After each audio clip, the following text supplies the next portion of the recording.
You are listening to All Burgundy and Gold, everything powered by the Urban Sports Scene and Fox Sports Radio, 96.9 FM and 1340 AM, Hopewell, Virginia. I'm Wole, and I'm joined by my co-hosts, Glen and George. What's going on, fam? Nothing much, man. We talking about cold weather and enjoying, and we got football. Football coming up on Sunday, man. Football coming on Sunday.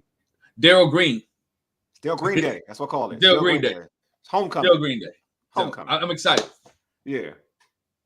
It's like homecoming. That's what I'm all for it. I'm all for it. Yeah, I'm excited. We're gonna talk about that day on Sunday because we're gonna have a lot to talk about with Daryl Green. And they're doing a lot. I want to say this. They're doing a great job on social media with Daryl Green.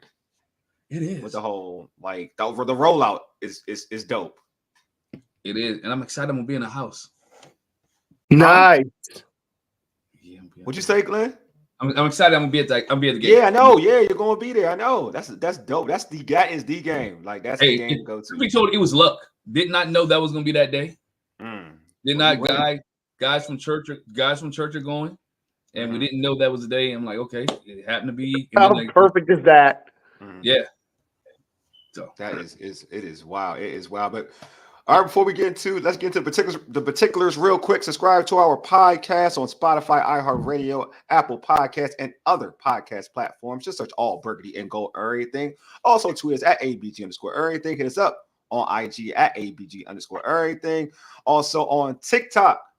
Hit us up on at I am ABG_everything as well. Like, yeah, we're everywhere now. It's the same social media handle. So just go ahead and search us out every which way. We'll be there. Other than Facebook, I told y'all Facebook did us dirty. Anyway, make sure you subscribe to our All Burgundy and Gold Everything YouTube channel. Hit that red subscribe button. Also like this video. Also, this stream is being streamed live on the Urban Sports Scenes X account as well. All right, it's time for the pregame. Here's what we have on tap. We're going to talk about Commanders D tackle Jonathan Allen being out for the season. Glenn, take us away, bro. Hey, Sunday in the loss to the Baltimore Ravens, Jonathan Allen tore his pec. He's out for the season. Here's the $1 million question. Is this a major loss for the team or an opportunity for one of the young guys to step up, hence Johnny Newton? George, what do you think, George? We'll start with you, man. Yeah.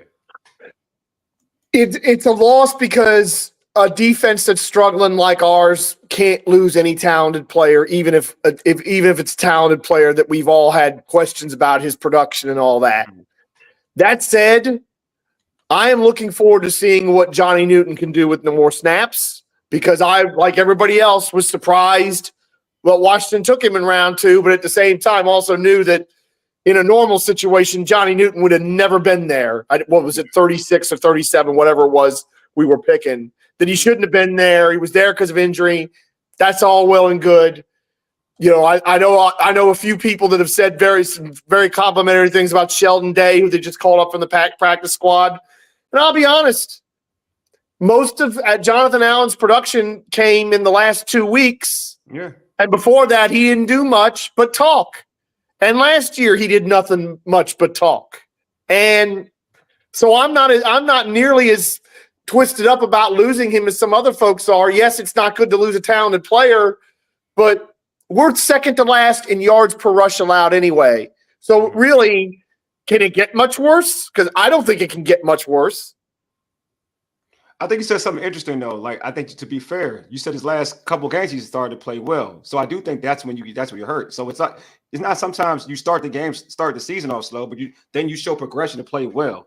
So now that is to me that's a loss because you can arguably say that he was getting his mojo, but he was getting his mojo on down this, like in the last 2 to 3 games, to be honest with you. So yeah, in the beginning of the season we had that talk like he wasn't doing anything, but we have to be objective about it. The last 3 games he was one of the better defensive players on the D line. So to me, it's a loss because to your point, like this defense is so bad right now, so putrid that you need all your guns, period. You know what I mean? So, but I think the cool thing to what, in terms of the secondary question with Glenn, like you get to see the young dudes play. I do think that's cool. Like everybody's been enamored with Johnny. Like I have too. Like I want to see Johnny. Now Johnny gets all those snaps. So now it's cool. Even Fedarius Mathis has played well. You know what I mean? So now he gets an increased role. So now it gets to a point where you're getting to see the younger guys get the opportunity. But to answer the question, yeah, I think it definitely is it's going to hurt because I think, we usually people are annoyed with Jonathan Allen because he talks a lot, right? That's the thing. But if you really, last year I said this, he was playing hurt last year. So that it really isn't even a fair, like when people trash him last year, he's playing with plantar fasciitis. And I know folks who ever had it, it has something that's hard to move with. So this year was his healthy year, and he started the season off slow, like you said, George. But if you want to, like the last 2 to 3 games, he started getting sacks, started getting pressures. So he was effective. But now, like, he's gone. So we'll see. The excitement is always going to be cool to see a younger dude, see what the young dudes are get to do, see the young pups, see what they get to do. When I first heard this, right? When I first heard this, and I put in the group chat the question, I was like, it doesn't matter. I like you. Let's be honest, it doesn't matter. He, in my eyes, this is my eyes. He was no longer the leader of that defense. Louvu came in and took his job, right? Other guys came in, and Bobby Wagner came in and got more respect. He is just part of the old regime that was there. And I think guys were like, hey, you know what? We got a younger guy. Not that Jonathan Allen didn't work hard. Not that Jonathan Allen is not a productive guy. But like with any other position, it's like next man up. Is Ken Newton do it? Can Deron Payne get more love now because Jonathan Allen is gone? So can they coexist without each other? I think a couple years ago, Jonathan Allen was hurt and Payne didn't do bad as well. But you also had 2 guys outside the end, Chase Young and Montez Sweat, that contributed as well. I think Aaron, contributed as well. So in my opinion, right, I think this team will be better off without Jonathan Allen. I think the young guy, more athletic. You got guys a little bit hungrier. You got the excitement of this team, and you're putting guys in that does not younger guys who have something to prove, right? And they're trying to earn the bag. Jonathan Allen was already getting the bag. And so you see the energy that's going on, and I think the double teams are still going to be there, and I think we'll see more explosive plays from the defensive line for Washington in the next couple of weeks. And I guess we look at a measuring stick. You had Cleveland, then you had the Ravens, and now you got Carolina. So even if a D tackle plays well this week, you'll hear the narrative, oh, it's the Carolina Panthers. Yeah, I mean, I don't think they're better. I don't think there's no evidence to say that they're better yet. I think it's everybody's hoping that they'll be better off, obviously. But I feel like, to your point, Glenn, is like, still a bad defense is a bad defense. So it doesn't really matter, who you're losing out to. They're not stopping the run. They're not doing anything. I just feel like people give Jonathan Allen a hard time because he talks a lot. But when you assess his play, it's really like throw last year out the window. I know he was playing hurt. Throw last year out the window. Like, you want to assess him this year in terms of being current. He started off slow and he started coming on. Just like we're not knocking Louvu for how he played last week, are we? Because he had a quiet day last week. Are we knocking Louvu for it? No. So it's just like, I'm just saying, like, if we're looking at it for what it is in terms of improvement, Jonathan Allen was starting to improve. Now, I'm just excited back to the point. I am excited to have Newton out there because I think Newton could be a problem. You know what I mean? I'm happy that Mathis is starting to, get confidence in playing better. Now my mind is thinking like, damn, I bet they wish they didn't trade Ridgeway away. You know what I mean? Like, that's an extra buy they could have had. You know what I mean? Like, right. So it's just like, to me, it's to be determined. That's how I look at this situation. It's to be determined. Can I say this too? Sure. It absolutely helps that this is not Greg Minuski or Jack Del Rio coordinating this defense. It's Joe Witt and Dan Quinn. These are high level, much better coaches than what we had before. All right. So I think we can at least trust them, or at least hope that they can navigate something like this. And look, Adam Peters obviously thought something like this was a possibility. Otherwise, you wouldn't have taken Jer'Zhan Newton at 36. Which is true. Right. When you had other needs that were pretty pressing, offensive tackle and different things. And I think he felt like, okay, this defensive tackle situation. And look, we would be really short, but the Fedarian Mathis thing that you brought up, Wole, where's this guy come from? That all of a sudden he's making plays and knocking down passes and this and that and the other when he barely got on the field, first 3 years. What if they figured something out with him? So I'm with you. I think the excitement you have at seeing what these guys are going to do, I'm with you on that because I'm kind of excited for that reason too. Yeah. And I just think the other thing is, and this will lead into the next question, Daron Payne at times has performed better without Johnny Newton. You kind of referenced it. What kind of Daron Payne are we going to see now? Not without Johnny Newton, without Jonathan Allen. Yeah. What kind of Daron Payne are we going to see now that Allen is out for the rest of the season? I think we see a Daron Payne who has something to prove, right? Because sometimes when you link people together, they always been together. Alabama, they was together in Washington. Some of the year that Jonathan Allen was hurt and Daron Payne stood out. I think Daron Payne realized if he is who he say he is and the money he's getting, he'll try to become the leader of this defensive line, right? Mm-hmm. He'll try to put this on his shoulder, on himself, and help the young guys grow, right? That's what I think. I think you see a more invigorated Daron Payne to prove that he's worth the money. Because fans wasn't just talking about Jonathan Allen. They lumped Jonathan Allen and Daron Payne together like they both wasn't producing. They're together. They definitely together. Right, they were together, right? So now is opportunity for Daron Payne to separate himself apart from Jonathan Allen. One thing we didn't mention about Jonathan Allen, and it's a possibility, depends on how long it takes to come back from pectoral tear. We might have seen Jonathan Allen's last run as a Washington Commander. Fast forward through questions now. Go look I'm sorry. But no, wait, tackle it though. Go ahead, tackle it. Go ahead, bro. You already mentioned it. Go ahead. I'm messing with you. Go ahead. Well, the Daron Payne. Let's stay on topic. I'm sorry, that's my ADHD kicking in. To stay on topic is Daron Payne needs to step up and become the leader of this defense, right? With these young guys, again, with the Mathis who's been on the roster, but we haven't heard from him.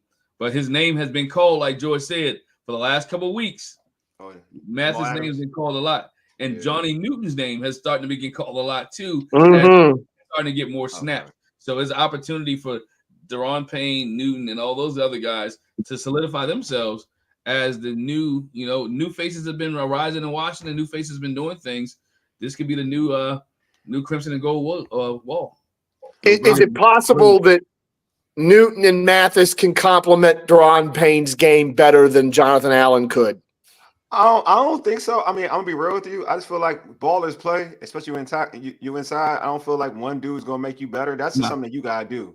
That's gotta be in you. Like I didn't like that some of them making excuses when they had Chase and Montez or like why they weren't eating as much because they had to do things for the ends. I think eventually you just gotta ball out. It is what it is. Like I do think that there is an element of like I don't want to put that on Allen being hurt.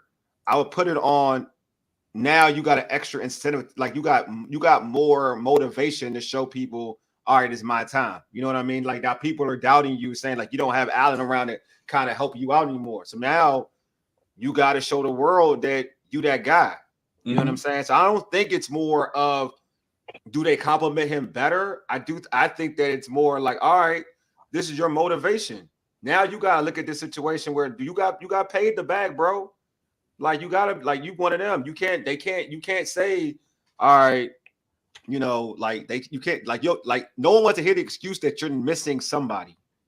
You know what I mean? Like now you gotta be that D tackle that just disrupts. Now you lose somebody. Now you gotta put more onus on yourself to do work. So I feel like to me, he's gonna be extra motivated. I feel like Daron Payne's gonna be extra motivated, and then you're gonna have honestly.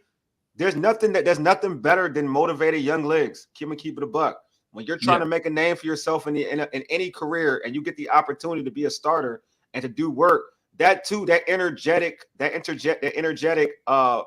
feel of the young dude can like also transition to say a Daron Payne. Because when the man next to you is playing with this type of energy, what's going to happen?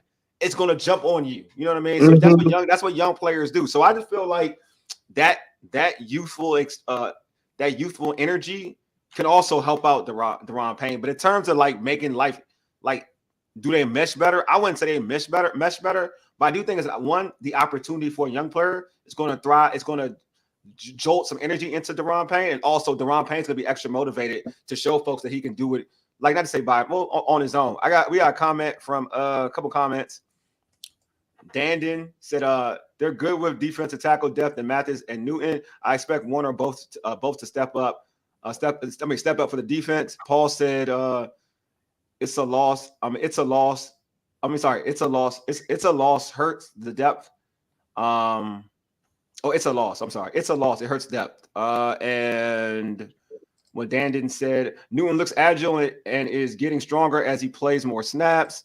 And this is a question from George. It's not on topic, but I'm gonna read it anyway. Good evening, guys. I see Jamal Adams was released today. Can he help us at all? So I'm gonna start with you, George. Do you think that he can help us? Well, I'll reference what I said earlier. We're second last in yards per rush allowed. Jamal Adams is purely a run-playing player. I mean, you only want him in on obvious rundowns. He's somebody who is useless in coverage and help. Look, we need talented players, obviously. Would I be opposed to them bringing him in for a workout and seeing what he could do? No, I wouldn't. Although, again, I'm not sure he's better than Derek Forrest, and Derek Forrest can hardly get in there, even though this secondary is struggling. We know he's not going to do anything in coverage, that he's not somebody who can play past coverage at all. I mean, I guess I wouldn't be that enthused. I mean, I think he's cooked, kind of. I mean, I think if the Titans can't use him and the Titans are one of the worst teams in this league, that doesn't say much for you. All right. I got another question. I'm going to use this for you, Glenn. This is a good one also. What are your thoughts? Same from George. He says, how do you feel if we can add Hassan Reddick? What you, Glenn? I think that'd be – I like it. I'll do it. I like the Hassan Reddick, right? I do like Hassan Reddick. I think that would be good. I think we need the help. You know what I'm saying? This team has to find other pieces, right? I think Hassan Reddick will help out as an edge rusher, right? You know what I'm saying? We're not doing anything with Jamin. True. I mean, can we be honest though, right? Yeah. I mean, let's see. If you could get Jamin Davis or Hassan Reddick, who do you get?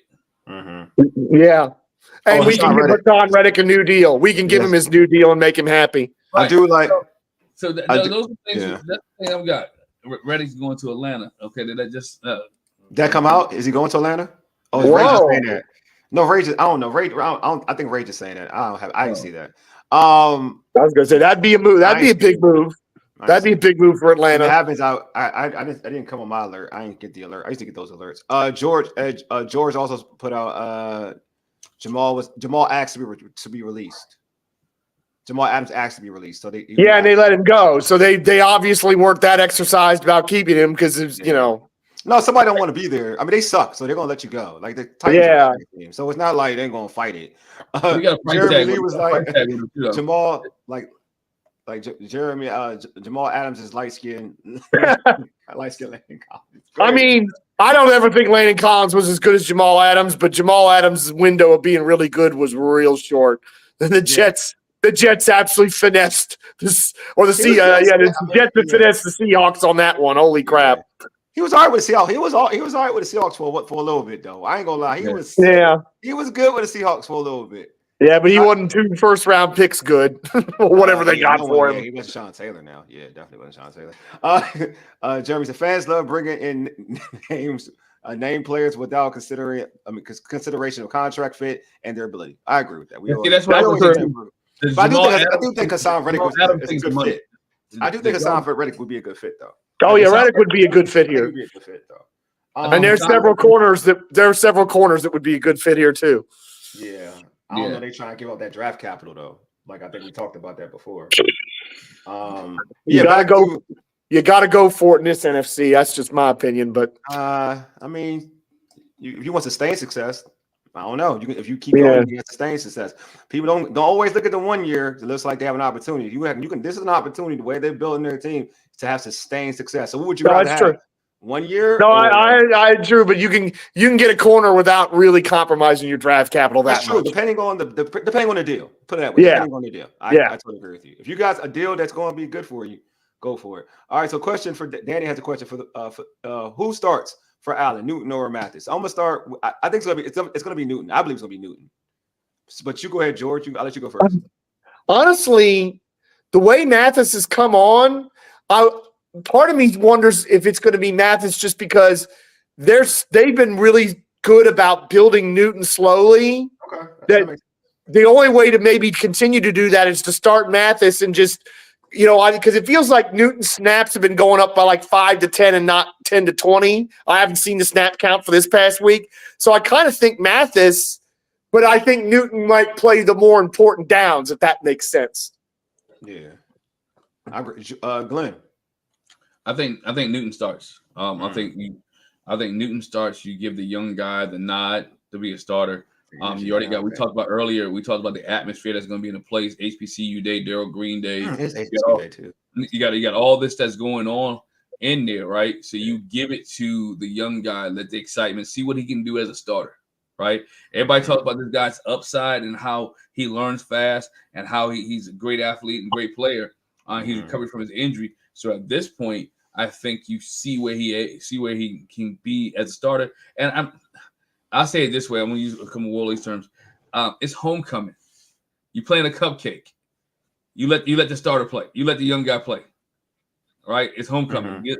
And let him work out and get some good tape, get some film, see what he needs to work on. But it's like homecoming. You know what? That's a good point. I didn't even think about the homecoming element. You are so right. Like, you got to make him feel good about himself. Why? I would have the young dude play. You know what, Glenn? I'm wearing off on you with the homecoming talk. Look at you. Yeah, you're right. It's homecoming. Yeah. But this is a feel good game. This should be a feel good game. Yeah. Let's hope there's not an upset on. Hey man, don't put bad juju out there. I was going to say, Jaden Daniels, that look he had on his face after the Ravens game, it feels like somebody's going to get the wrath. Yeah. Let's see. Yeah, injury stuck, but best of luck. Yeah. Talking about Jonathan Allen. Will Darren Green inspired? We'll talk about that. We'll talk about those questions. Like, we'll talk about the Darryl Green stuff on Sunday. But in terms of back to Jonathan Allen, back to Newton. I feel like Newton and Mathis. I know we're talking about who's going to play. All right. In your opinion, how would you, if it's going to be Newton starting, how would you do the rotation? I'm gonna start. Go ahead. I want to see all the combinations. So I really want to see Newton and Mathis together because they're young and they both feel like that their play is only getting better. But I do want to see Payne with each of them. And again, I want to see this Sheldon Day kid because it seems like the organization really likes him. And I hope he gets a few snaps in there to see what he can do next to like Payne or somebody like that. So I think mainly you're trying to keep the three. Here's the other question. Payne's been playing almost every snap, it feels like. Yeah. Would he be more effective if he played less snaps? Would he be more effective if he was rested a little more? Of course, I think he would. He'd be fresh. According to the snap count last week, Payne only played 6 more snaps than Newton. Newton had 37 snaps last week. Yeah. Wow. Payne, they split. Because they got so many bodies now. They don't. It's not like last year. Yeah. If they do. Since Newton's back, since Newton's back, Newton's healthy. They rotate more. Yeah. It's not like last year. And Payne and Allen, to be honest with you, they don't play as much as they did under Del Rio. Excuse me. They rotate. They rotate. Yeah. And Matthew, you watch, like, to your point, George. You see Mathis and Johnny together a lot. Actually, you see them a lot. Okay, well then we've seen a lot of Jer'Zhan Payne and we've seen a lot of Jer'Zhan Payne and Jonathan and Johnny Newton a lot. Yeah, that's it. Fedarius Mathis only had 24 snaps last week. Which is good. Well, I think that number should go. Honestly, that number needs to go up. Well, I tell you, because he's been producing too. I think juice numbers should go down, but that's a whole different podcast. Yeah, we know that. I know we know that. Man, you know what? So much with that, man. So much with that, man. Yeah. Like, so do you think that in terms of what you saw from Newton, if he is the starter, is he ready to take that load as like the load that Jonathan Allen had to take? Is he ready for it? And I'm gonna start with you. Let me start with you, George. Well, I think we've been having that conversation, talking about how they've been building him up slowly. Yeah. They didn't. He practiced, but we didn't see a lot of him in. We didn't see him in preseason. But he practiced in camp. I think he was on some of the joint practices as well. So we're building. I think they've done a good job of building him. And look, if they were concerned about Johnny Newton not being able to handle the load, I'm guessing they would have been working defensive tackles out this week, because they were working out DBs. They had Kyle Fuller in. I would have thought that they would have been doing the same thing, looking at guys on the waiver wire, looking at guys on other people's practice squads, and and looking to something like that. And they haven't. So I'm guessing that they believe that he is ready to do that. That he's worked his way into really good game shape, and that he's totally healthy. So I would say yes, that he can, play those extra snaps. But yeah, George, who made that comment, is also right. Yeah. It would be nice to have John Ridgeway right now. It would be. There's no question about it. Yeah. Hey, Glenn, your thoughts, man? You think he ready? Think young boy ready? I think young boy's ready. And we mentioned earlier, and George mentioned, his snaps have been increasing each week, right? Mm-hmm. The time that he's been on the field has been each week. The name that we've called his name more each and every week. He's been around the ball each and every week. So again, that's what you want. You want your draft picks, right, to be able to get valuable playing time in their first season, right? Mm-hmm. You want them to be able to be an impact. He's better than a second round pick from last year. He's getting, you know what I'm saying? So he's getting more, and he's being impactful on this defense. Now I know we've bad run stop defense, whatever. We're bad. Guess what? They've been bad defensive teams that went far. Right. Yeah, but bad run defensive teams have gone, not win the ball. It's hard to win the ball, but they've gone. Bad run defensive teams have gone far, right? Yeah. So at the end of the day, every game he plays, every snap he plays, he gets better. He gets 1% better every time. It's just like we talk about Jaden Daniels get better every time he sees a different defense or see a different look, right? Newton is going to get better every time he sees a different look. Every time he get a different double team. Every time he gets to see somebody pull, he's going to get better because he's going to recognize more tricks of the trade. And some things only come from game experience. So I think Newton will do well. Will he get Jonathan Allen right away? I'm not going to say that he won't be because Jonathan Allen was a Pro Bowler, but I think he will make an impact more effectively. Jeremy said, even if Newton isn't ready, they spent a second rounder on him, so let the young guy roll. I agree. Thank you, Jeremy. Thank you. Yeah. That's what I say. Yeah. Ridgeway became expendable with Mathis return and Newton being drafted. He did, but I still would have had him. George replies, Ridgeway was our best run stop. Yeah, Ridgeway was good, man. Like I feel like well, obviously they can't predict everything, right? Like, who thought that Jonathan Allen was going to tear his pec? But I did like their depth at D tackle with Ridgeway, though. I think having all of them, even I thought they can keep all of them. I know a lot of folks thought the Mathis is between Mathis and Ridgeway, but I thought you can keep both of them. I mean, both of them, and just kind of rotate it out. You know what I mean? I feel like your interior will be a little bit better. I know, to be real with you, it ain't like it's better than it was before Ridgeway. I feel like this interior it was better with Ridgeway. I'll say that much. Stopping the run. I'm not saying rushing the passer, but I feel like stopping the run, it was better with Ridgeway. So I do think that rotation with Ridgeway out there, you know what I mean, and the way he was a mauler was good for the team. But I do think that I'm not sure. Is he ready? I don't know. I think he's ready to take that load now. That's why I think they'll be splitting some times with him and Mathis. And I think that can really work. I think the two dudes have been effective. You know what I'm saying? So I think that I feel like you may see Payne out there a lot more than usual. I think his snaps will go up. I think Payne snaps go up. Like it goes back to like what we saw more. I feel like we saw more of last year. Not as much, but it'll go up. I think it depends on the flow of the game. Yeah, and then it depends on the flow of the game. It depends on how the offense is rolling. Right? If Jaden Daniels put up 25 before halftime, and it's 25-0, 25-3, something of that nature, we'll see the disparity.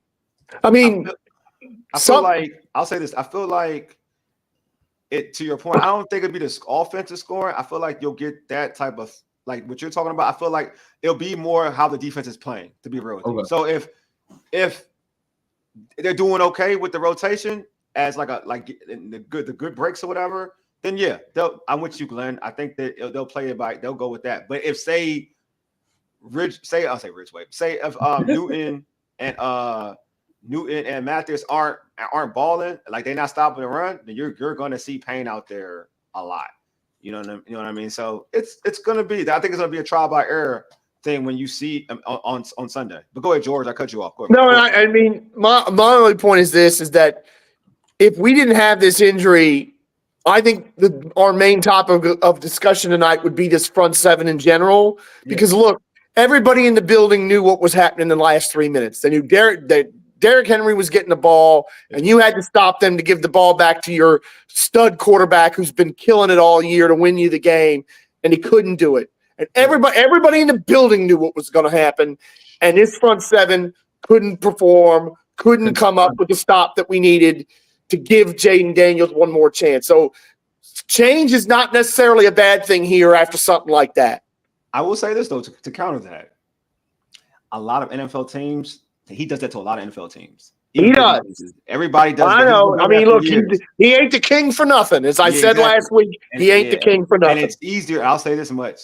And not into Washington's case, I'll say this much. It's even easier with that team because you got to worry about a dual threat rather than. So it's not like in Tennessee. In Tennessee, you could just put 10 in the box, not even 8, you put 10 in the box, and then he's like, all right, mano a mano. But even that, you saw that he can still get busy with it. That Ravens situation is a little different. They've been to be honest, they've been doing it all when they give him the ball. It's been happening all year. No, that's true. You know what I mean? So I don't know. Like that's why I try to take the Ravens game out of it. Like I feel like, to your point though, George, there are other games where teams they haven't really been stopping the run for real. So I mean the Bengals ran the ball on them. The Bengals are a terrible run offense. Even Arizona, what's his name?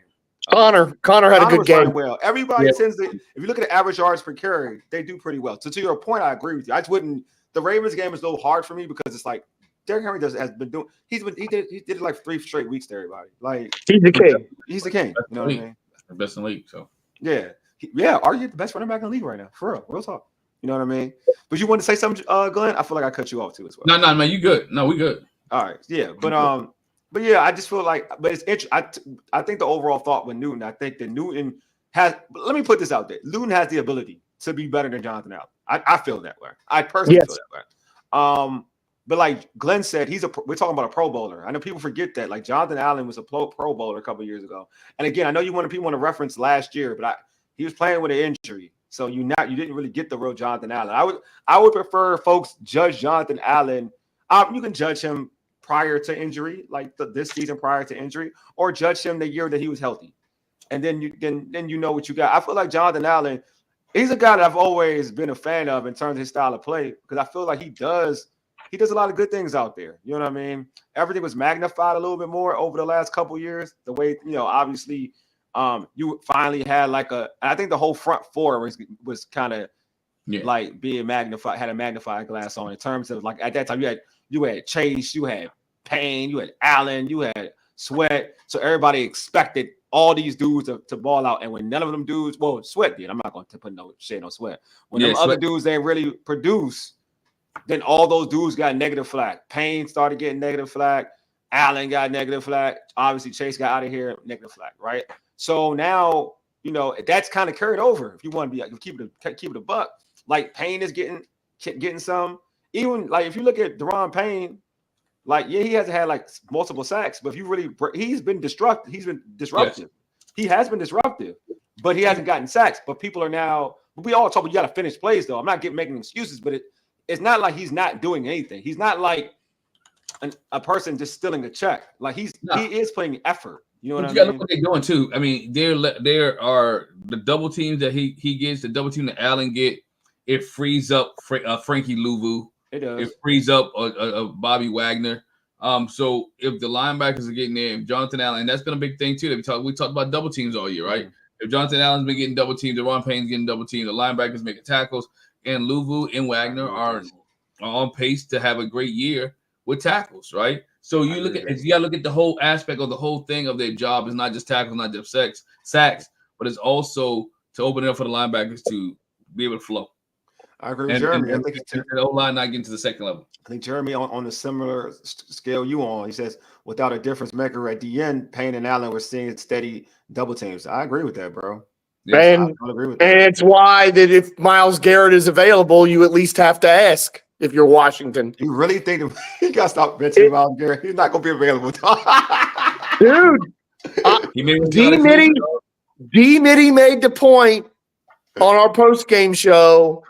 It's fire sale time in Cleveland. Yeah, and to swallow Deshaun Watson thing, they're going to have to shed some salary. Yeah, I think Denzel Ward is more. Denzel Ward's more likely, but you at least have to ask for that reason because Jeremy's right. You put a playmaking defensive end that scares the life out of an offense there, and then your defensive tackles really will eat because they just won't be able to double team as much. I agree. You have Myles Garrett, you will eat. Jeremy, this is what Jeremy. I agree. Like would cost 2 first. They're not going to give up first. I agree with that. They're not going to give up any first. He would cost 2 first. He is that. He's that. He's young and he's generational talent. You're not. Yeah, and I don't know if you. Like I said earlier, like Ray mentions this all the time. Sustained success. Like you gotta. Like you're not getting at this point in time where they're at in this build. I don't say rebuild in this build. This build. You're not giving up first round picks. You're not giving. That's fair. Gore said, would you give up a third rounder for Hassan Reddick? Man, I may give him a fourth rounder. I don't know what third. I may give him a fourth rounder. I give him a fourth that turns into a third based on certain. I don't even know if he's really worth at this point in time. He said, "Now, I don't know how much." And I think his age. Somebody say he's 30 years old. I don't. If that's true, I thought he was younger than that. If he's 30, I don't know if I'm willing to give him give up a third rounder for that. I'm not sure. Jeremy, does Joe Witt call many run blitzes? I don't know. That's a good question. That's a good question. Good question. I'm gonna say I don't think it doesn't look like. I'll say it doesn't look like it, Jeremy. Yeah, I would agree with that. I agree with you, Wole. Yeah. You know what I'm saying? So yeah, absolutely. Sustained success is so attainable. It is right now. Yeah. So I agree with that. Like I agree. I think that I feel like that's where that's why you don't give up first rounders. They're so like where they're at now. It's like now they're at a different level. Folks thought they would be here. Now they're here, and now you're like, dang, how can I add to this? Like we did this with our draft picks, our draft capital. We got way more draft capital next year. Like, what could we do to add to this? And we can have, and all these dudes can be on rookie deals. Like and now you got to believe it. If we believe in Peter so much in terms of how he's kind of, done well with the draft. Could you imagine now give him another full year to add on to this? Yeah, but you got some contracts coming up in the next couple of years. Some contracts could go. And then you got this, and I've been hearing this a lot from draft Twitter that a lot of people think the 2025 draft isn't that great. That may change, but that's what they're saying now. Uh-huh. And then but they judge it off quarterbacks though. That's well, some of it's that, but they're saying like some of the people I trust that I follow that are big draft nicks. They're saying like right now there's about 10 first round grades and that's it. Oh. And that's so I mean again I in general agree with you and I in general don't want to give up high draft choices. But but it is worth considering just because all of a sudden this team is a contender and this NFC's kind of in a state of flux at the top. Let me add this though. Jalen Daniels wasn't supposed to be a top pick before the season started. No, that's true. He bubbled up. He bubbled up. Get into what those he bubbled up. Said. So just wait till you, and depending on who the coach is and who your scheme is, it can work for you. You know what I'm saying? And real talk, it's just like saying, may not have a first round grade, but how many second, third round dudes become Hall of Famers? They didn't have that's true. Grade. So that's absolutely. It's still your draft capital. Like you still gotta own that draft capital. A first rounder to me is still a first rounder. You know what I mean? Like, and there may be, they make like a second round cornerback. Fred Smoot's a second round cornerback. Yeah. You know what I mean? So sometimes that kind of can go any which way. But go ahead, Glenn. I know you wanted to say No, something. you should the same thing I said, man. You got to wait till the end of the season. First round doesn't mean success, right? First round guys don't mean success. We found here in Washington, second round guys don't mean success either, because we have a second round guy who's not playing, right? You know what I'm saying? So So again, so we got to look at that. Doesn't mean success. You measure here what's in the heart, right? What's in the chest. And with this team, with this team, a lot of these dudes are playing above their level right now, right? They're playing with their chest, right? They're playing to win the game, right? I'm still Herman. They play to win the game, right? Yeah. They're playing with excitement. And again, back to what we were talking about with Johnny Newton and Darius Mathis. Those guys are going to play to step up because again, they've been taught that. That's not what Wole, you said when we talking about the D tackle room, right? Daryl Tapp is not going to let Jonathan Newton have anything less than a successful. I agree. Out, right? We don't talk about the coaches enough that some of these coaches are putting the thumb on these guys to make sure they work better. And Daryl Tapp is that dude, right? He is that guy who's making sure these guys go better. Same thing when we talk about the linebackers, right? Ken Norton Jr. Is that guy. You know what I'm saying? He's making sure that Louis and Wagner know what's going on. We go on the other side of the ball. Anthony Lynn got the running backs running, right? So again, we talked about the depth earlier. I can't remember who made the comment. It's the next man up mentality. And each one of these young guys have to be, you know what? All right, go up. Here go. Come on, pup. It's your turn, right? It's time for you to become the big dog now. Or time for you not to be the pup, but it's time for you to go ahead and be a dog. Yeah, I agree with Jeremy. Accountability matters. Yeah. You know what I'm saying? Yeah. Like when you draft this, or sometimes coaching, like it's accountability, where you land and how it works. So yeah, I just feel like I'm all for it because where they're at now, if they were a vet team and they were like the window was closing, I would definitely go the route of I would go the route like George is saying. Like I would go and get it. I would go all in and try to get a certain player. Like I would, you know what I mean? If I was like the Rams, like a couple years ago when the Rams went all in, you know what I mean? Like I would they went all in. Yeah, but I'm not going all in. I wouldn't go all in right now. It's too ground level. It's too ground level. You know what I mean? That's fair. But you said it too, though. You got a lot of young guys who are on rookie deals or small money deals. It is not. You brought in 24 or 33 new players, and everybody's not making the bag. Yeah. No, and there's not that many players that are on longer than 1 year deals either. Right. Move is a 3-year guy, and there's a few other ones. There's not many. Right. So. No, I totally like what he's doing. Prove your worth. Prove your worth. Right. So let's go back to Newton. We're talking about Newton. We know about Allen, but Newton and Allen go together. You know, so back to Newton. So can Newton replicate? Do you think Newton can replicate his success, his college success in the NFL now that Allen isn't available? Yeah, I do. You think he can do off the rip? I think he can do off the rip. If he can average about 4 or 5 tackles a game, maybe 2 tackles for loss, right? 2 tackles for loss, and maybe a sack and a half. He's better than what Jonathan Allen's been producing. See, I measure guys off when I put a replacement in. I want your stats to be better than the guy that you. Yeah, of course. I'm not arguing that, but it got to be in the same amount of games. So you can't just do it all. Same amount of games. Same amount of games.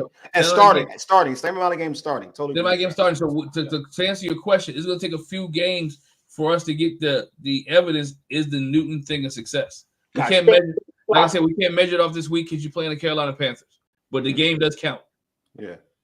No, you can. No, you can. You definitely can measure off the Carolina Panthers game. I'm not going to do it. Like I know what you. No. You can measure because you're supposed to beat up on the other sisters of the poor. Yeah. So I can definitely give him credit for that. Go ahead, George. You wanted to say something? Go ahead, George. No. I think it's a lot to ask only because when you think about Johnny Newton's college tape, I mean, that's what I'm saying. He was a terror. He was a terror for offensive linemen in the Big Ten. They didn't like playing against him. They didn't like dealing with him because he was throwing guys out of the way and just straight line to the quarterback and throwing down running backs. And he was a terror. So I think that's going to take some time. But one thing about him that I will say, that it feels like if he makes 1 or 2 plays, then he's going to make 5 or 6 because it's like he gets that scent. He starts to sniff it, and it's like, oh, he smells blood, and he really gets after people. So he's one of those guys that's like, you bet if you let him get one early on you, you could be in for a long day. Right. And if you single him early and don't double team him, by the second or third quarter, you'll have to put a double on him. Yes. Right? So if they leave him 1-on-1 just to say, oh, he's a young guy, he may eat you alive. Yeah. Not great. Dre said George has always been high on Newton. It's facts. No, dude, that guy at Illinois was no joke. I mean, one thing about that school in general is that they had nothing but dogs on in those trenches down there. Brett Bielema, that's Brett Bielema for you. Yeah, their defense is crazy. Illinois' defense is crazy. They got Quan Martin. There's a bunch of what's the name? Went to play for Seattle, the Seahawks. Their cornerback. Oh yeah, the one that was picking all those passes off. Awesome. He's awesome. No, they had dogs on Illinois on defense. I think it'll be hard for him to beat what he did in Illinois. I ain't gonna lie. He was blocking kicks. Man, that boy. That's right. I forgot about that. You're right. Yeah, no, Jer'Zhan one of them. Like, so I ain't going to put that much pressure on him. That I won't do. I won't put that much pressure on him. You know what? You mentioned that. I'd like to see him in on field goals to try to block field goals because God knows we haven't done that in ages. He's really good at that. Like in college, he was really good at that. But I do like something you said, Glenn. I think it's fair. See how he is in those 5 games. In a game, so Jonathan Allen played 5.5 games. As he started 5.5 games. That's I'll use that 5.5. Let's see how he looks in like 5 games. Let's see how he looks if he's in 5 games. To be fair, because you're right, when you put it back up, and if he gives you better numbers than than the starter, then you know what time it is. So in those 5, I don't care about the competition because I do feel like even then, if Jonathan Allen is, because I deem Jonathan Allen that good, it don't matter who was blocking Jonathan. I don't care if we double team or whatever. You still got to get home. Yeah. That's because you're supposed to be that caliber of a player. You got to get home. You got to get home eventually. You got to get home. He did the last 3 weeks. He started to get home the last 3 weeks. 2 to 3 weeks. He started to get home. But if Jer'Zhan starts, Jer'Zhan plays well and he gets home and he does his thing. Yeah, I'm with you, Glenn. In those 5 games, why not? Why not? Let's see. Our next 5 games are not the next 5 games. I know, but I won't even. I know in terms of competition, but it won't bother me. I'm gonna be fair. Regardless, 5 games. I'm gonna put it that way. 5 games. You only play who you on schedule, right? But I know what you're saying, though. I know if you put it in context, I get what you're saying, Roy. But I'm just saying, like for me, how I'm gonna judge it, it's 5 games. Hey, but Roy, put it in context here, right? There's one common opponent next 5 games. Let's see what Newton does against the New York Giants and what Jonathan Allen did against. That is a fair point. That's a very good point. That's a good one. Because let's remember the Giants didn't have any trouble moving the ball, running the ball against us. That's true. That is very true. I like that one better. Actually, I like that one better, Glenn. I do like that one better. Measure apples to apples. Yeah. I like that one a lot. Actually, I like that one a lot better. That's a very good point. Dang. That's what you call me on guard. That was a really good one. All right, so I'm gonna start with you. Glenn. What do you think Newton brings to the table that Allen didn't bring? He's a clean slate. Okay. Doesn't have any bad habits. He's a clean slate. Okay. Well, he may have bad habits. Clean slate's better. He may have bad habits. When you're clean slate, hey, I'm on habits, man. I look at tendencies. I told y'all about Chase Young's bad habit, and look where he's at. So it is. I'm just saying. Everybody got bad habits, right? Everybody does something when you study film. But here's a clean slate, and he's a guy who listens. And can he listen to again Daryl Tapp and the coaching staff and. Can he be that guy? I mean, play with a chip on his shoulder, right? Mm-hmm. Play as if Jonathan Allen's not coming to get your job. He's not. Play as if this is your job. This is your job for the next, what we at week 5, 11 weeks. I mean, 7, 12 weeks, right? And don't let nobody take your job. That's what he needs to do. This is his job right now. And then when Jonathan Allen gets healthy, you make Jonathan Allen try to take your job. They make the Commanders have to make a decision. That's a fact. That's a good point. So George, your thoughts, bro? The biggest advantage Johnny Newton has is that he doesn't have 3 years of Jack Del Rio and Ron Rivera coaching him. And that is where you're right, Wole, about Allen and being fairer to Allen than some of us are, myself included, is we have to take that into account, just how bad the last coaching staff was and how much that hurt his productivity. What Johnny Allen brings to me is not Johnny Newton. You said Johnny Newton. God dog it. Johnny Newton. We've all done it tonight. What Johnny Newton brings is what Joe Witt has talked about from day one. Somebody that can play violently.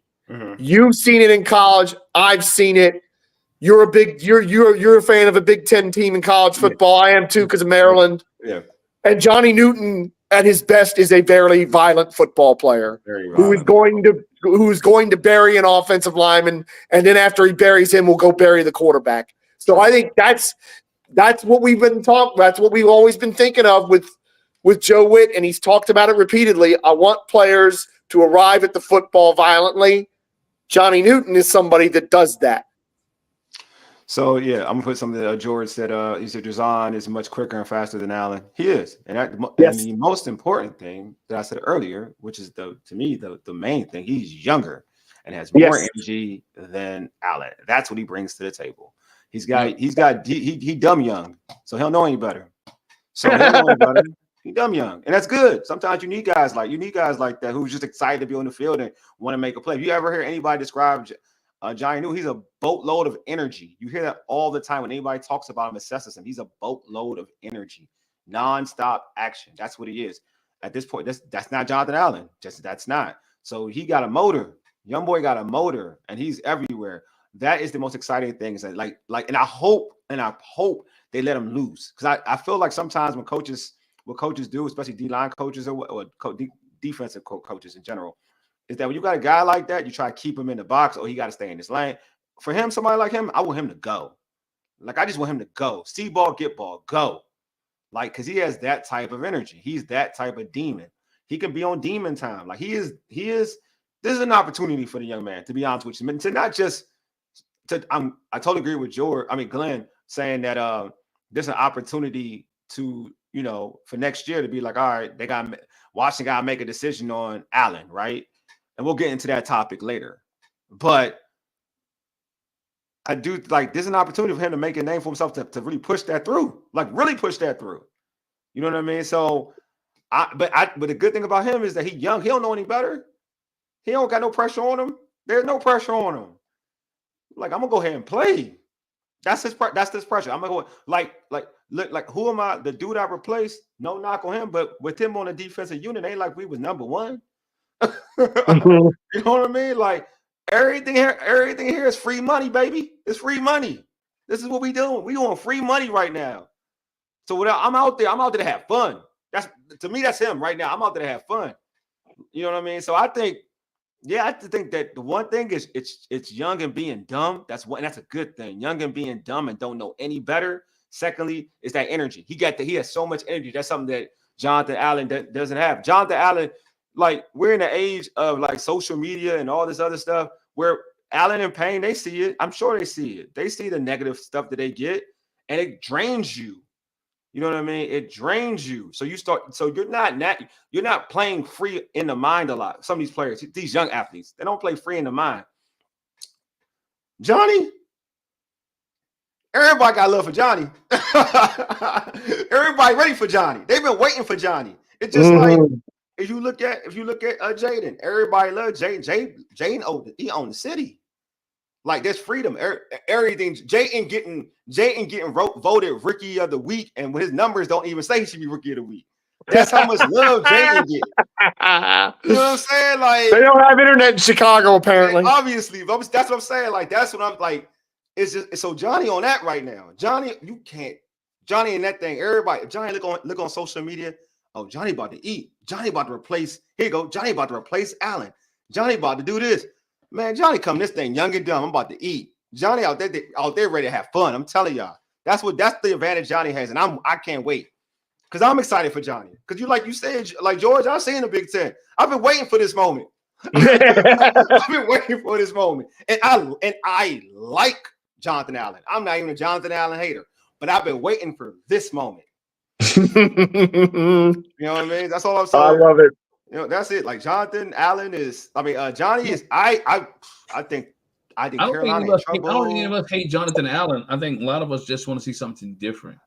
No, I think not you. I'm not calling you, but a lot of people do hate Jonathan Allen. I'm talking about us in general, right? No, I know us. I know. I'm talking about that. I'm talking about. Yeah, I think the fans want to see something different, right? Because I think about some of the fans. They was on until last year. Everybody loved Jonathan Allen, right? And you mentioned earlier he was hurt. Yeah. so he didn't have the productive season that he had last year. But he still gave this team everything he had up to the point where it was, he couldn't give any more, and they were like, you know what, we're gonna shut you down, right? He still wanted to be a field, and so he was still one of those guys that was producing. And this year, when we got to the slow start, the team didn't look good, especially week 1, right? Week 1 with Baker Mayfield, we made Baker Mayfield look like Tom Brady back there. They did. They did. Both of them did. Right? Yeah. And so both of them did. So then people start going south on them, and then when you got somebody behind you, right, like a Johnny Newton, who comes with a lot of accolades, as y'all mentioned a few minutes ago, who comes with the highlight plays, right? Who comes with the excitement, who comes with the intensity.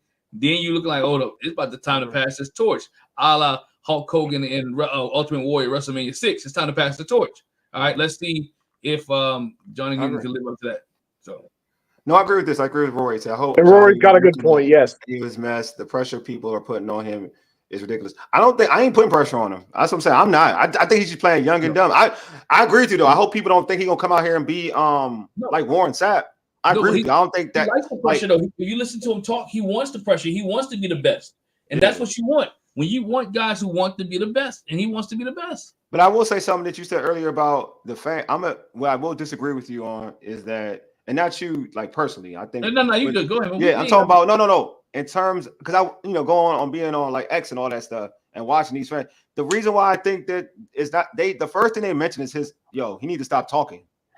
Like he need to stop talking. It ain't play like he needs to stop making these speeches. That's what I know. Like, all right, y'all over him. You know what I mean? Like y'all over him. Like he go on the radio station and say something. Y'all over him. Yeah. Y'all over him. Like it's not even like it's to when like you. I mean, we've been Redskins, Commanders fans for a while. It gets when somebody's not a fan favorite anymore. It's easy. Like it's kind of easy to tell. Like once they were at a time, and all of a sudden that starts to go left. We know. So he's going left. I'm gonna keep it a buck. He's going left. Does it hurt him that it's a particular group of people that he's on with, that he's on that particular show? Because I think it does hurt him a little bit. I think that does hurt. I think it does hurt too. Because I feel like I feel like they set him up too. I don't think he even knows it. So, but I'm with you. I think that too. Because his popularity, truth be told, George, to your point, his popularity did go down once he started doing that weekly. Well, yeah. I wish he wasn't on with them. Yeah, I wish he wasn't on with most of them. Yeah, he said, "Let's not baby these dudes. If you can handle the pressure, you're in the wrong. You can't handle the pressure. You're in the wrong profession." That's something that Glen was talking about. Jeremy, you like me. It's a performance-based business. You got to perform. Yeah, it's a performance-based business. Perform and move on. And I'm not gonna say no names, but perform and move on. I know what you're doing. You said I ain't saying no names. I already knew what you're talking about. All right, knew what time you was on, man. All right, so Glen, you kind of you talked about a little bit, but you know what? I'll pull it back up there for all of us. Yeah, bro. Torrin Peggy out for the whole year. We're already talking about Newton has an opportunity to make a name for himself. I mean, could last Sunday against the Ravens be the last time we see Jonathan Allen as a Washington Commander? Start with you, Glen, because you was talking about it. So just be about it. Let it happen. I'm gonna be about it. It depends on how well this season goes with Jonathan, with Newton, Mathis, and Deron Payne all working together. And we know that for those who don't know, Jonathan Allen has 1 year left on his contract, right? He has a year left on his contract, so he's out this year, and then he has a year left to be in Washington. Yeah. But the question is, if you get the young guys who perform well, do you keep a Jonathan Allen, or do you get something for him? Get something for Jonathan Allen, and not let him walk away like you did the other two. Yeah. You got something for the other two. Take that back. You got something. You got something. You got something, but you let Jonathan Allen walk away. But again, it all depends on how Mathis and Newton perform in these next 12 football games. My man, George, what's up? Let it happen. I'm here. No. What's your thoughts, man? Is it over? My prediction at the start of the year was that Jonathan Allen would be traded after this season. That was one of the predictions I had for the start of the year. Yeah, And I see no reason why that's different. I think the problem, of course, is going to be now is that coming off an injury, even though he's got a very nice contract that makes him very tradable, they will not get the value, even though he's accomplished plenty in this league. They will not get the value because he's coming off that injury. He's not going to, yeah. That said, I think Adam Peters is the kind of person, look, he has shown no unwillingness to cut bait with players from the previous regime because he has a certain profile and a certain type of player he wants and a certain type of attitude he wants. And I do wonder if Jonathan Allen, he just needs to change the scenery because he needs to change the scenery. I mean, yes, it would be it's always tough to lose players who've accomplished things with really great talent, but he just may need a new city, just like Montez Sweat did. I don't think it hurt him to go to Chicago, and I think it helped Washington to get what they got for him. Could be the same thing with Jonathan Allen. And look, I think if he goes somewhere else, he'll do a lot better, especially if they have solid defensive coaching. And if that's the best thing for him, then good, because this train is already getting far down the track, and I don't want anybody on here who's reluctant to be on the train with us. So yeah. So I mean, my man Roy said y'all trying to see Jonathan Allen on the other side of Jaden Daniels. So this is what I'm gonna say, like, cause I'm a Jonathan Allen supporter, like I am. I support Jonathan Allen. I think he's a talented dude. I'm not like everybody else. I actually think he's talented, and I think he's, I think when healthy, you got a guy who's made plays for this team. But I'm a realist too at the same time, man. You coming off a pec tear. It's not looking good. I'll say that much. But then I like having this conversation with you all, because at first I was like, yeah, this is probably his last game as a Washington Commander. But then I thought about it, something that you said, George. I don't think they would cut Jonathan Allen, and I think his value will go down. Like, I think his value will go down. So I don't know if you can actually really trade him, and I don't think you can really cut him either, to be honest with you, because, like you said, it's a different regime. But I would say this: it's not Rivera's draft pick, though. That's true. So, which I like, and that says something to me, because typically, how this regime has gone, they get rid of Rivera draft picks. John Allen is not a Rivera draft pick. That is true. You know what I mean? That is true.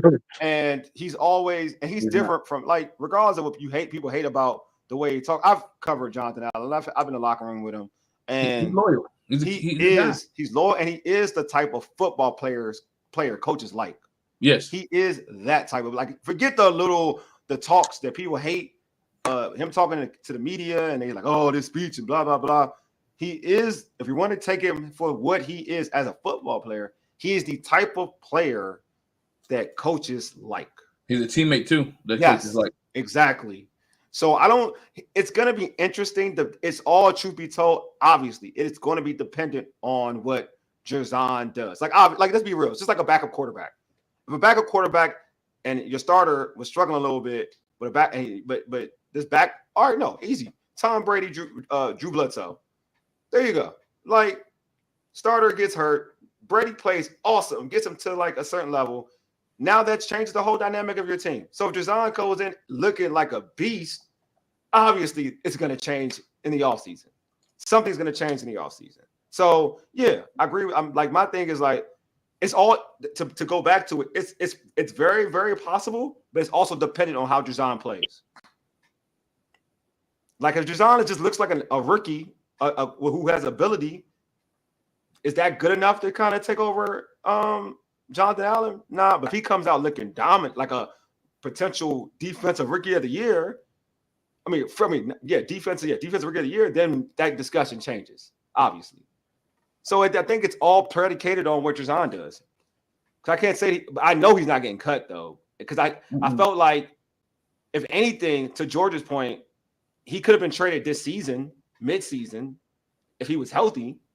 But now he's not healthy. You still want to get value for it, because if you trade him, if you release him because you don't feel like the offer is low, but you don't want to be shortchanged, because it's not like a pectoral injury. You can't come back from a pec. It's not an ACL. Like, you can come back from a pec. Like, you could be yourself from a pec. Like, when training camp starts next year, you'll be good. Like, you'll be your same dude. So But you don't want people to use that injury as to shortchange the value of your dude. So you know what I'm saying? So that's the thing. But so George, I'll go to you. If they were willing to trade Allen, right? What would you think is fair compensation?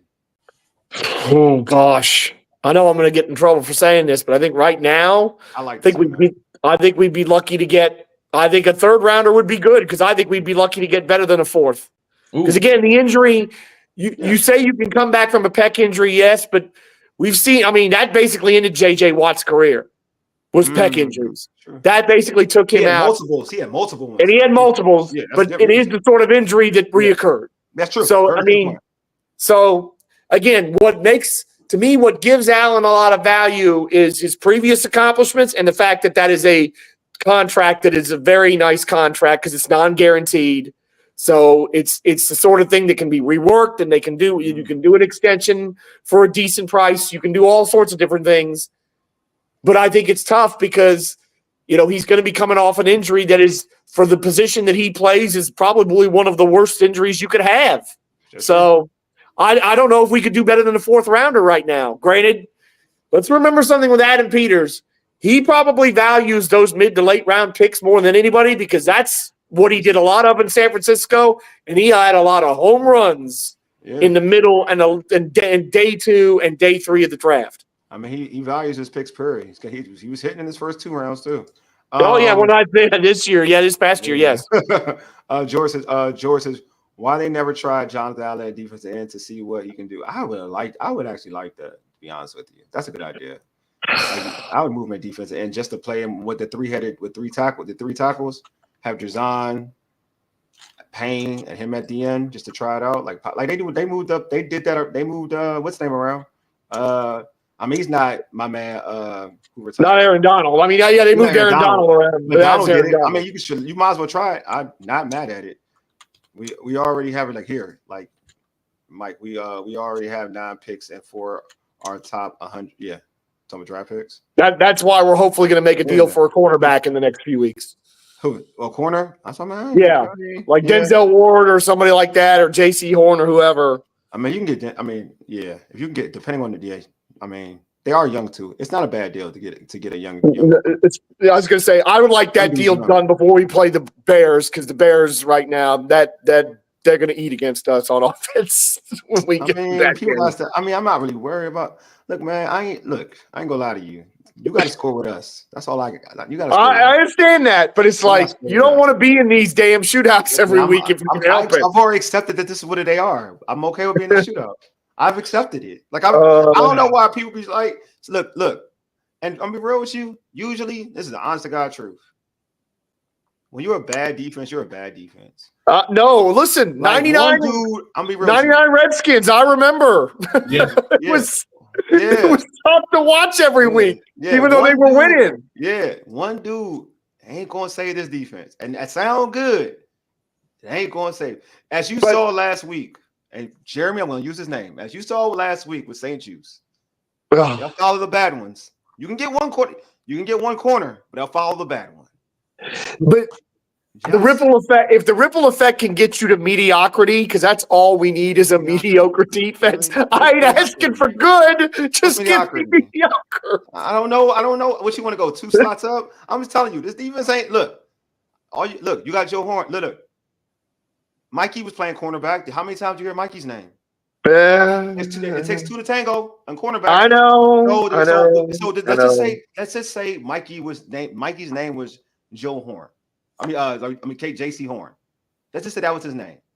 Mikey's was J.C. And St. Juice was still your secondary cornerback. Yeah, I know. That same thing would have happened. Yes. They would have looked at St. Juice and said, "Easy work." Yep. Oh, do you guys want to trade for 2 corners? Is that what you're trying to tell me?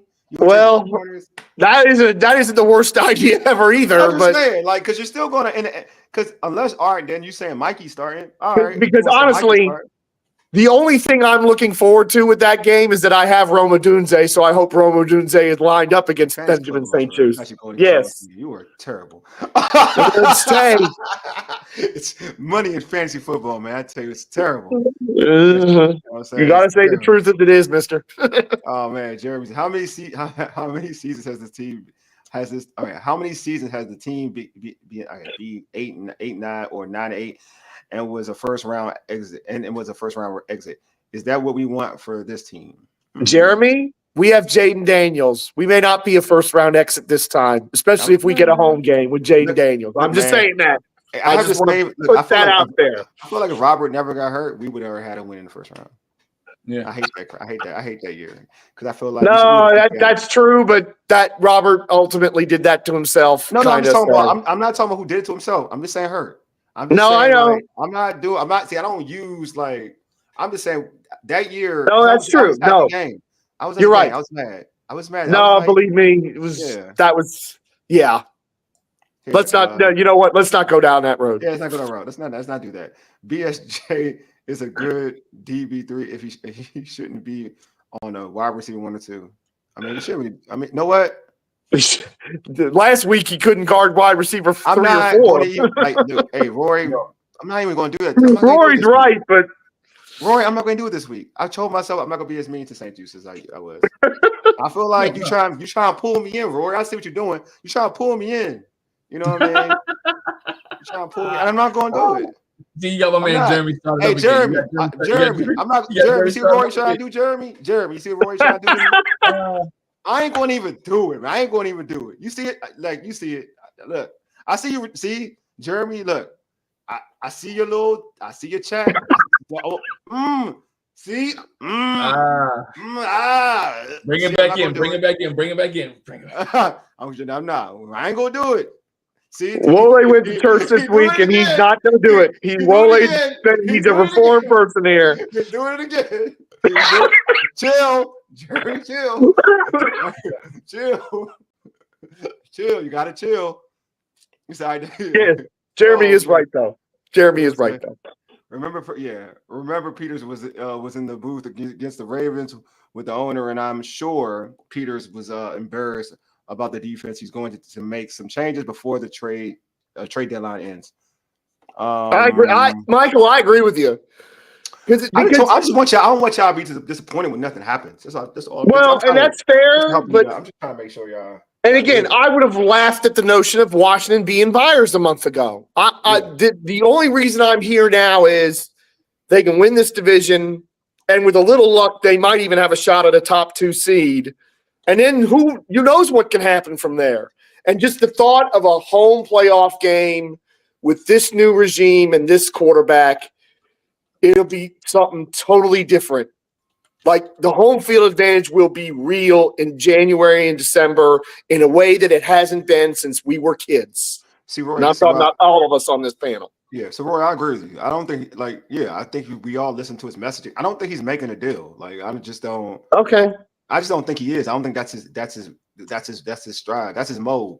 I will say this though, like because I felt like he was gonna make. I mean, if he really wanted to make a deal, he would have brought the wide receiver in from the Niners. He would have brought Ayuk. That's a good point. So I just feel like he's not. I think there's pressure. I think there could be pressure. Who knows? Ownership could give him pressure and say, like, I think we're close. Do you think we need anything to make this? You know, because owners. You know, everybody's competitive. You got an owner in the box who's trying to make. You know, everybody loves him. He wants to be loved. So Noah Brown, if I'm not mistaken, was fairly late in the preseason that he brought him in, right? Yeah, that was nothing. That was basically nothing. Like he's looking for. Yeah, but I mean, he's not unwilling. He's not unwilling to take a look at it to figure it out. No, it's about bargains. It's what I'm saying. Yeah, he's not gonna give up real capital. That's all I'm saying. Like Noah Brown was at the end of whatever. He was on a bargain basically. No, that's true. And basically he was. I mean, he was like a 5th receiver on their depth chart, 4th receiver on their depth chart. There was no real value for how the Texans put him on the market. No real value for Noah Brown. Yeah. So like, I don't think Peters is gonna. That's not it. Like we're talking about J.C. Horn and the people the folks are talking about. That's not what he's been preaching. No. Okay. That's fans looking at the situation like, yo, we so close. Like all we need is, like, look, man. I used to be like these fans, like all of y'all. I used to be just like all fans. I did, because this then because the Snyder era like spoiled me. I thought I can get anybody I wanted. I ain't gonna lie to you. I feel like I'm acting like I'm the GM. I thought I can get anybody I wanted. We got Josh Norman one year, bad. We got Big Albert Haynesworth, bad. You know what I'm saying? Dog, we got prime time, bad. You know what I mean? Like that, like anybody I wanted. You had Mark Courier, bad. You know what I'm saying? Like Big Daddy Wilkerson, yeah. Like we was getting players, man. Like I can get any player I wanted. Dana Stubblefield, yep. Like so, I used to be like that too. When anybody hit the market, it was like, damn, we can get him on this team.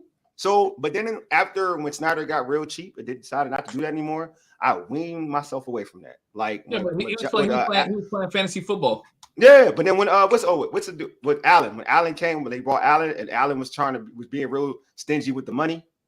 That's when I was like, all right. My mind was like, I'm not. I guess this organization ain't like that no more. So now with this new regime, that's where my mind is at. I'm always like, all right, we ain't gonna really spend money on like trades, like trade value, trade wise. Now I do think in terms of free agency next year, all season free agency, I think we're big players. But I don't think we're trading any capital away. We're big players in terms of what we need. But look at the players that we signed though. They're on bargains too. Mm-hmm. They're bargain players. But you want Frankie, I mean, Louisville's good, but Louisville's underpaid to me. He's underpaid. Well, Louisville underpaid because Louisville wanted to get out of Carolina, and that's a whole different thing. Yeah, but I'm saying he's underpaid. Well, he's not. Well, according to him, he circled this game for a reason. Like they made like he wanted Carolina to value him. He don't, but Carolina, he didn't like what Carolina was doing defensively, so that's why he didn't resign. Oh yeah, I mean I ain't mad at it. Yeah, right, and he didn't resign with them. They wanted him to resign. He told them no. Yeah, and he wanted to go somewhere else because that team is not going to win football games for the next 2 or 3 years. Daniel Snyder, yeah, traumatic. Yeah, I'm with you. That's Daniel Snyder syndrome. I got you. I'm with you. Yeah, Rory. Yeah, Rory, I'm with you. I agree with you. That's where I was at. I was there, but I shook myself away from that. You know what I mean? Because Dan wasn't buying players no more. He stopped buying. I was mad, and I was mad at Dan. I was like, "Come on, bro. I need the old Dan just a little bit. I need you to buy some players. I need you to open the wallet." He got real frugal with the money. Hey, but look at the league though. People are developing players.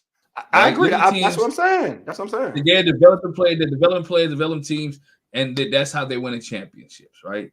Yeah. I mean, it is what you're developing players, man, and that's where you got to go to. That's why I think they're teaching. And I think that's what's different from like the Rivera regime compared to like this regime. Like, all right, Rivera would get players from Carolina. You know what I'm saying? Like he would get players. He would the bad ones though. But he get players from Carolina, and then he'll sign whoever. He'll get a Cody Barton. They get like Cody Barton. Did they? Did these dudes get better? But it's like what it was like what Lake said a couple years ago, right? We have to measure players not from Washington standards, but we have to measure players from the NFL standard. I agree with that. So what we're doing as Washington guys, this is great, but let's measure him to the NFL standard. And again, Jaden Daniel is not measured because he's the best Washington quarterback. He's getting measured because guess what? He may be the best quarterback in the NFL. But I would argue but I would also argue that he's got the proper teaching though. That's what I'm saying. Like it's a little bit of both. Yeah. So because you put Jaden Daniels in if you put Jaden Daniels in like a Carolina Panthers system, would he be the same Jaden Daniels with Cliff Kingsbury? Probably not. Probably not. But that's why you bring in coaches like Anthony Lynn. I agree. That's what I'm saying. Like that's what I'm saying. Like the culture is different. That's what I'm saying. I agree with you. The culture is different because of the staff that Dan Quinn, which unless people don't want to give me credit right now, because we only 6 games, 7 games this weekend. We're 6 games in. 6 games in. But at the end of the year, this team, even if they make the playoff and lose first round, make the playoffs and lose second round, the job that Dan Quinn has done with these former head coaches and this staff to develop these young men and develop this team is astounding. Because no one, George, we talked about it. No one thought Washington would be 4-2 after 6 games. Not me. I'm gonna say neither. I'm gonna say an unpopular thing. I feel like yes, you're right, Glenn. On the offense and offensive line and special teams, Yeah, you're right. They're teaching well. I don't know about this defense. They may be fast, but I don't know about this defense right now. I can't because I feel like you take away Joe Witt and then you put Jack Del Rio. Do you see a difference? No, Mm. but you know what I've learned, and I coach defense. It is sometimes it is not the scheme, but it's the athletes that carry it out, and we all know the secondary is bad. Yeah, I'm just saying. So and I agree. So everybody gives Adam Peters a slap on the back and give him kudos. I don't give him kudos because he didn't bring anybody in to help the secondary. Yeah. I'm just saying. Like, I just feel like I want to be fair because I do like Joe Witt. He do a lot of rah talking too. I do like him. Don't get it twisted. But if you take away the name Joe Witt, take away his face and everything, like, is it any different from Del Rio? You have miscommunication in the on the secondary all the time. Yeah, that's something no we saw. There was a lot of Del Rio level stuff Sunday, like Zay Flowers going off as an example. Like, keep it a bean. Like, yeah, they are physical. I'll give them that. The most I would say they're more physical. I'll give you that. But in terms of the end result, like, I mean, secondary, they still have miscommunications in the secondary. They still, I would even say, to be real with you, I think their run defense is worse. No, that's true. Second to last in the league. Yeah. Yards per carry. But we talk about run defense. You really got to talk about the two guys that left, right? Yeah. I mean, let's be honest. Yeah, it's different 4-2. You know why it's different? You know why it's different 4-2? I'm gonna answer this because the offense is immaculate. That's why. That's the difference. We ain't never had an offense like this. All right, now I'm done. Go ahead. You're done. Not for many years. We ain't ever had a quarterback like this. That's for sure. Not for a long time. But go ahead, Glenn. You want to say something? I'm not saying the run defense is different because of the guys that left, right? Because one guy was chasing down from the backside, and they was worried about him as well. So again, 4-2. We take 4-2. Let's measure after 10 games. After 10 games, after half season. Because as you mentioned, we started earlier. Said his defense was getting better, or guys on the defense was getting better. And let's see how they finish out with the run defense. So yeah, they could improve though. I mean, all jokes aside, I mean, just like anything, it's a long season. You can get better. Yeah. So, you know what I mean? That's all. No. You can't double 4 dudes. Yeah, you know what I'm saying? Yeah, you can't double 4 dudes. I know. No. But we'll see. Maybe they'll get better. Maybe like something clicks. We see that with quarterbacks. We see that with receivers. Something clicks. So hopefully, something just clicks and they start the ball out. But yeah. But this has been a dope show, man. We about to wrap this show up. Then we went a cool hour and 30. Dog, when I tell you guys I've had a busy day, I've had a busy day. All right, before we end the show, don't forget to tune into our pregame show, which will air Sunday at 3 p.m. before the Panthers game. We'll also have our post-game show right after the game, like right after. So probably roughly around 7:20, 7:30-ish. Hey, fellas, I may not do the week after. I have to do a church event thing, so it's going to be all y'all for the Bears game. I can't believe I'm going to miss the Bears game. I'm watching on my phone. I'm not going to even lie. I'm watching on my phone. Well, I was going to say the Bears game got flexed to 4:25. So that might I'm Nigerian. We got a long church service, bro. Oh, long. I'm probably there all day. That type stuff. Oh, yeah, all day. So I'll have my phone. I'll watch it on my phone. So yeah, that's the game. I'll record it too, so I can watch it. I'll watch it again. I like to watch both versions. But I'm going to be praying with the Lord and then watching on my phone. God is good, right, Jeremy? All the time. Here you go. The Bible says, "Watch and pray." Right? Yeah. And I'm like, yeah, exactly. I'll be like this. Hey, good. I'll be like this. I'm gonna have my earbuds like this. They're gonna think I'm gonna be so bad. I'm not gonna lie to you. I'm gonna be so bad. Like, I was like, dang, it's the Bears game. No bad mojo, man. We don't want anything to happen because you watch. Yeah, sure, that's facts. You watch the game in church. I know, right? Hey, yo. Yeah, man. Oh, there, Paul. So y'all still on? Yeah, Paul, we still on. We about to leave now, though. Yep. Yeah, we wrapping up. About to end it, though, now, Paul. You know what I'm saying? Hey, go. Hey, yo, chill out. Pray, say it. Just keep Hey, yo, chill out. Hey, yo. Oh, Jeremy, God bless you. Oh, hey, you won. Hey, Mike, you want to know who I'm bet? Well, I already made my predictions on the Urban Sports thing, But also, I'll give you my prediction on the pregame show. Pregame show. I think you'll be happy because you know what? My voodoo is over. So because they didn't win, so I gotta change up. All right. So you already know. I'm in that mode again. Hey, yo, chill out. We about to roll. The show about to end. So get off of that mode. You don't need you in that mode. You know what I'm saying? Hey, Coach Wick, chill out.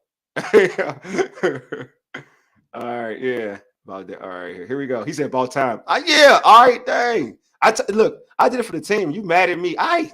Man, I did it for the team, bro. He was doing it for the culture and I the was going good for the culture of the team, and y'all out here trying to make me have my team lose. Man, what's wrong with you? Relax. All right, man. Like I mentioned, man, make sure y'all tune into our post game after our pregame too. All right. Also, subscribe to our podcast on Spotify, iHeartRadio, Apple Podcasts, and other podcast platforms. Just search All Burgundy and Go Everything. Hit us up on Twitter at ABG_everything. Hit us up on IG at ABG_everything. Also on TikTok at ABG_everything. If y'all on YouTube right now and you haven't subscribed, hey, Glenn, they got it. If they're on YouTube, they definitely subscribe to us right from the chat, right? Subscribe, like. They already. Are you on mute? You on mute, Glenn? Sorry about that. If you chat and you subscribed already. All right, bet. So if you watch this on X or you watching this on Facebook or whatever, on a Facebook group that I posted this on, make sure you go to that YouTube channel, hit the red subscribe button right now early. Well, actually, y'all would have to on X. It's X for real. If y'all on X, go to the YouTube channel and hit the red subscribe button. Like, turn up now. All right, like right now. All right. So be part of the conversation. Be part of the conversation because I'm telling you, our convos be lit. The chat be lit. We got my man Jeremy stay going on Wegmans and this dude that plays cornerback for a team. Like we be in it. All right, anyway, man, you've been listening to All Burgundy and Go Everything, powered by the Urban Sports Scene and Fox Sports Radio, 96.9 FM and 1340 AM, Hopewell, Virginia, for ages. Deuces, we are out.